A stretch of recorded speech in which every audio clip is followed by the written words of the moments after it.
When you picture a university president, you might imagine a sharply dressed man or woman who is the face and voice of the institution. Fundraising and educational excellence are some of their top priorities. That description fits West Virginia University's new president, Michael Benson, quite well. On the Friday afternoon I interviewed him, he wore a shirt, tie, jacket, and a Mountaineer pin neatly fastened to his lapel. His priorities are clear: learning, knowledge, and teaching. I encourage all of our administrative team here, regardless of what they do, to get in the classroom to teach at least one class a year, like I'm going to do. This guy is an academic at heart. He's earned several degrees, held faculty appointments, and presided over 5 different schools. He's also written a book about the birth of the American Research University. But behind the academic credentials lies a former student-athlete who once considered a career as an athletic director. So what made Michael Benson trade the excitement of sports for the world of higher education? This is the Big Stories Podcast, where we tell the amazing and inspiring stories from across the Big 12 Conference. I'm your host, Cleon Walt. Michael Benson became West Virginia University's 27th president July 15th, 2025. He's been busy ever since. Before the end of June of next year, I'm going to visit all 55 counties. And I think people really like to see the president of their flagship land-grant R1 institution. Despite his packed schedule, I couldn't help but ask myself, how many chances will I get to interview the brand new president of a Big 12 university? So I decided to shoot my shot and asked if he'd be willing to talk. To my surprise, he emailed back and said he'd be delighted to join Big Stories. I asked President Benson plenty of questions across a wide range of subjects, and he gave me plenty of thoughtful answers. But what intrigued me most was learning about his personal journey, his family, his love for sports, and whether his brother really talked him out of becoming an athletic director. What I didn't tell him was that I also wanted to test his knowledge of WVU's sports traditions, just a few months into his presidency. Call it ambush journalism at its finest. Okay, not really. I just wanted to have a little fun. What is West Virginia's fight song? They have a fight song that's not the same song they play at the end of games, which is Country Roads from John Denver. So I'm learning the fight song, but I do not know it yet. Okay, the fight song's name is Hail West Virginia. Well, I'm going to meet the band later, so I better learn that before I go over and say hi to them. So they have 2 verses to the fight song, but only one of them is traditionally sung. Which one is it? Is it the first one or the second one? I think it's the second verse. You are correct. You got that one right. You mentioned Country Roads. It's played before each home football game, and then it's played after the game if the Mountaineers win. Now, the chorus is well known. Do you know the first verse before the chorus kicks in? Almost heaven, West Virginia, na-na-na-na, Shenandoah River. Life is old there, older than the trees.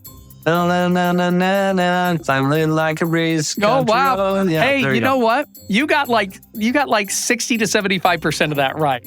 The only thing you missed was, I think it's Almost Heaven, West Virginia, Blue Ridge Mountains, Shenandoah River. Yeah. Life is old there, older than the trees, younger than the mountains, growing like a breeze. Like a breeze, yeah, there we go. That is impressive. That is really, really impressive. Well, I kind of froze. I know it, but I just got nervous.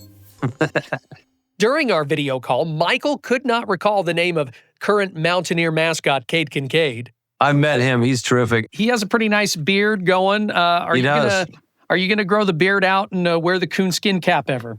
Well, I don't really have the kind of growth potential that he does.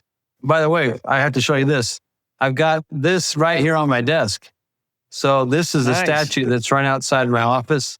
And it's apparently it's modeled after Jerry West, whose number, by the way, 44 in basketball, has been retired in all sports. So you can't wear 44. Got a nice statue over at the WVU Coliseum, too. He does. The Coliseum, and he's the logo, as you know, on the NBA jersey. Oh, yeah.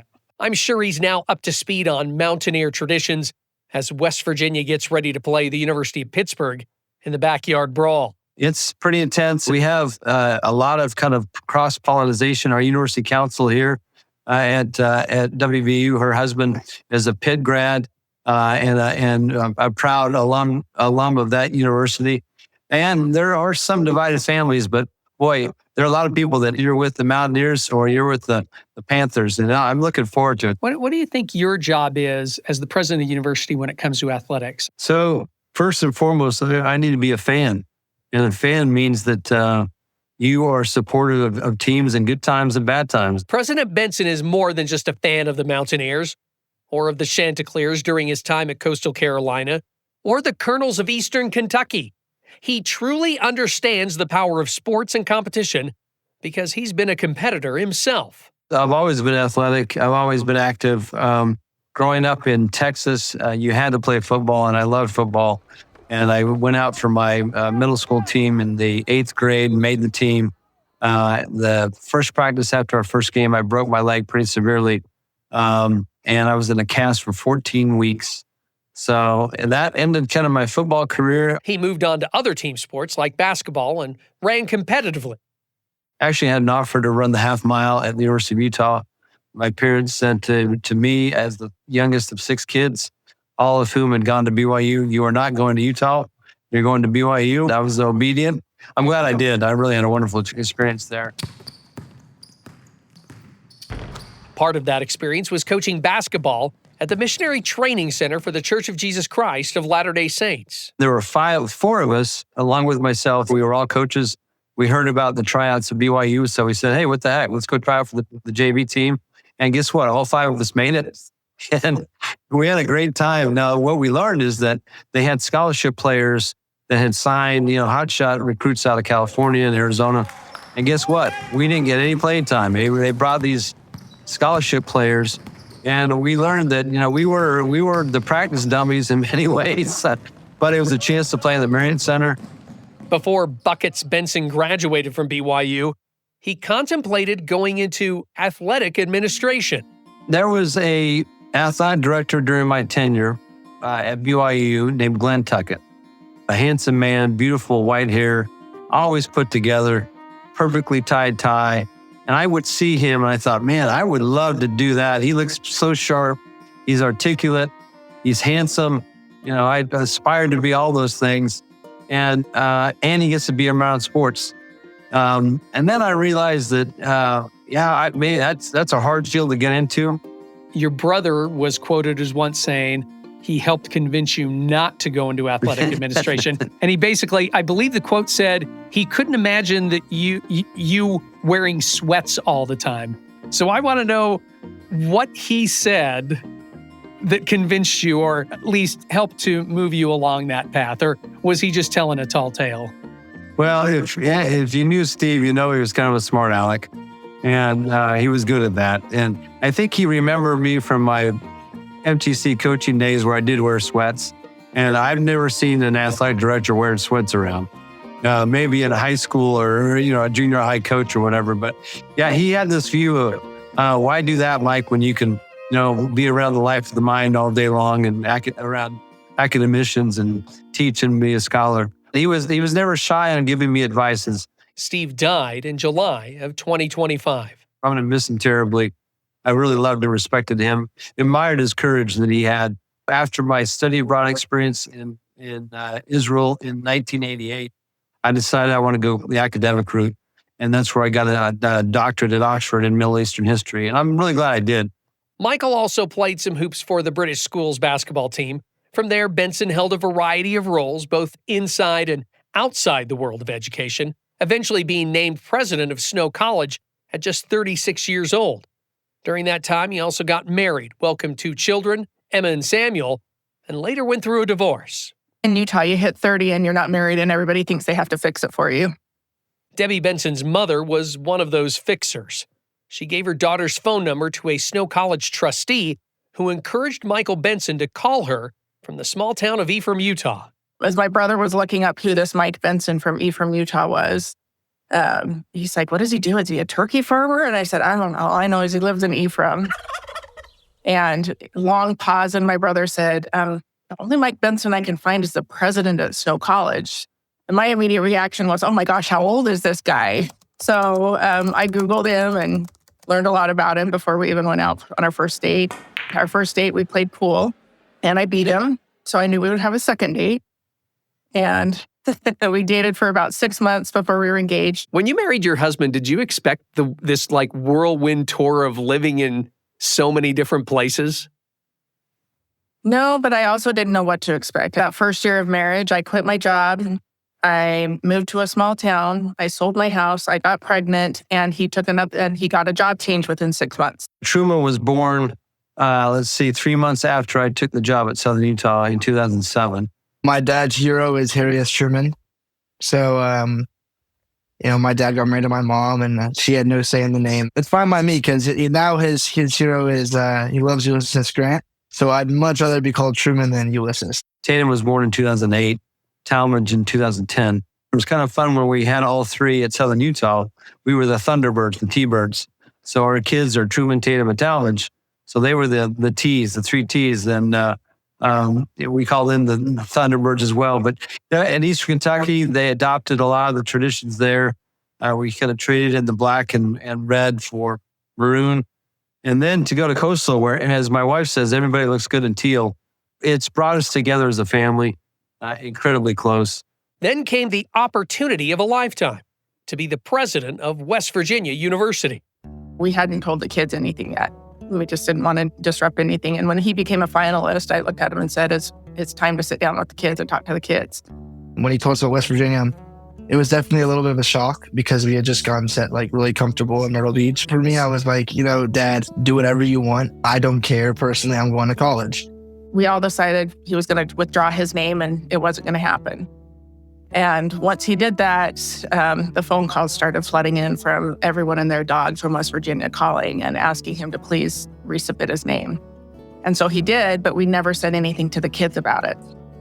So once he was made the offer, we had to hurry and scramble to pull the kids together and talk to him. And we just said, look, this is happening. We know we made a decision not to. This is what happened. This is why we're doing it.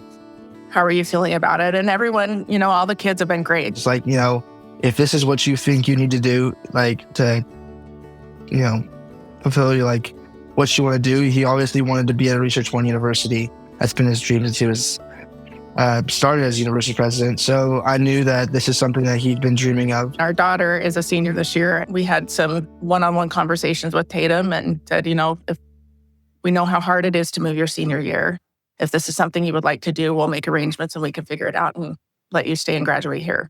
Mike wanted to make sure she would still talk to him after this year. So I stayed behind so she can graduate here. How have you and your children transitioned to not having your husband in the home? I think we're still in denial. It feels like he's just on a long extended business trip right now. Have you ever thought about what might have been? Like, what would have happened if you would have chosen to be an athletic director or something in athletic administration? Yeah, I do that quite a bit. I mean, I'm really, really happy where I am. But if you look at directors of athletics today, they're coming from a lot of different industries. I look at the gentleman who just got hired at Stanford, who I believe worked for Bain Consulting or McKinsey or was with Nike. You look at the commissioners, for example, who are coming out of pro sports or the media, ESPN or Fox. So directors of athletics now are not just the former head football coach that just triages over to being the AD after their tenure. What kind of athletic administrator do you think you would have been if you would have chosen that path? My kids often say, Dad, if you weren't a president, I think you would have been a good coach. But I, as an athletic director, I would have been first a champion of our student athletes. Second, focus on academics. 2, recruits, as I say, to current student athletes, as I say, to every student that walks through my door who wants to visit. And that is, if you're a student athlete, chances are you're not going to play professionally. So hunker down, put academics first. As I say, don't take yourself too seriously, but take what you do seriously. Could you ever see your husband in athletic administration? Absolutely. Absolutely. He loves all things athletics. Could that be his next job? I mean, maybe he's like, after he's done here at West Virginia, maybe he's like, hey, I'm going to go to a small school. I'm going to try and be an athletic administrator. I do, actually. I do. He loves what he does, though, and he's so good at it. He's actively involved in every aspect of the university, from athletics to academics. He's just really good at what he does. But he pours his heart and soul into everything that he does. So as an athletic director, he'd do the same thing. From right now, because I think he loves being a university president too much. But if you were to ask me this question about 10 years ago, I would probably be like, yeah, I think he'd maybe want to go in athletics. But as of right now, I would say in the future, no, he wants to stay president. I have enormous respect for directors of athletics, but I'm really glad I chose the path I did, because I get to be around subject matter experts in the faculty and students. Not that ADs aren't, but they're focused on a kind of a singular mission of the university. Whereas as president, I have to be focused on everything. I think a lot of times what may have been, but I'm really glad with my life choices, and I'm very content with where I've been and the opportunities I've had. A big thanks to the BYU Radio post-production department for the music and sound design. I'm Cleon Wall. We'll have more big stories from the Big 12 in the near future. Make sure you check out BYUtv's Big Stories by logging on to BYUSN.com. Big Stories is a production of BYU Radio.